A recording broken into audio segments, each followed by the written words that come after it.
અમૃતાલય કેન્દ્ર રાજકોટમાંથી વિપુલ દોશી વાત કરું છું. અત્યારે આપણી સામે મંગલસિંહજી જાડેજા આવ્યા છે.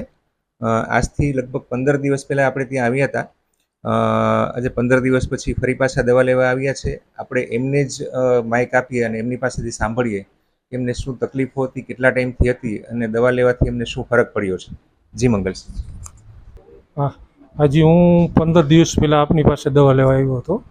ત્યાર પહેલાં મને સાહેબ 1 વર્ષથી બહુ કબજિયાત, ગેસ, એસિડિટી, એમ ક્યારેક ક્યારેક બળતરા થતી પેટમાં, ઘણી બધી પ્રોબ્લેમ હતા. પણ આપની દવા લીધા પછી મને સાહેબ 15 દિવસમાં બહુ સારું રિઝલ્ટ મળ્યું છે.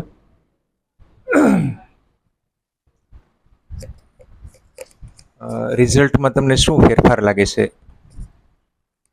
સાહેબ મને મોઢામાં ચાંદા બંધ થઈ ગયા, પછી કબજિયાત બંધ થઈ ગઈ, પેટ જે એકદમ કઠણ રહેતું એ પણ હળવું થઈ ગયું, પાચન શક્તિ મારી સારી થઈ ગઈ સાહેબ.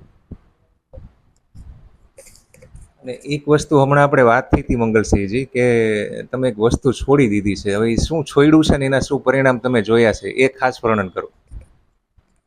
સાહેબ આપની પાસે પહેલી વાર આવ્યો ત્યારે આપણે ચા પીવાની સાહેબ આપણે મનાઈ કરી હતી સાહેબ. મેં ચા છોડી દીધી પણ એનાથી મને બહુ જ ફાયદો છે.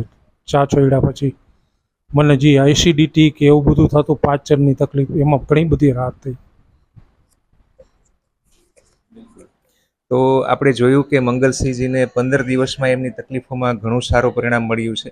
અને સ્પેશિયલી અમને અહીંયાથી કહેવામાં જે પ્રમાણે આવ્યું તે પ્રમાણે ચા છોડી છે તો એનાથી પણ ઘણો બેનિફિટ છે. તો આપણે આશા રાખીએ કે આવી જ રીતે આગળ દવા કરી અને 100% ફરક પડી જાય ઝડપથી અને દવા ઝડપથી બંધ થાય, બરાબર છે, એવી જ રીતે આપણે આગળ વધીએ. જય દ્વારકાધીશ.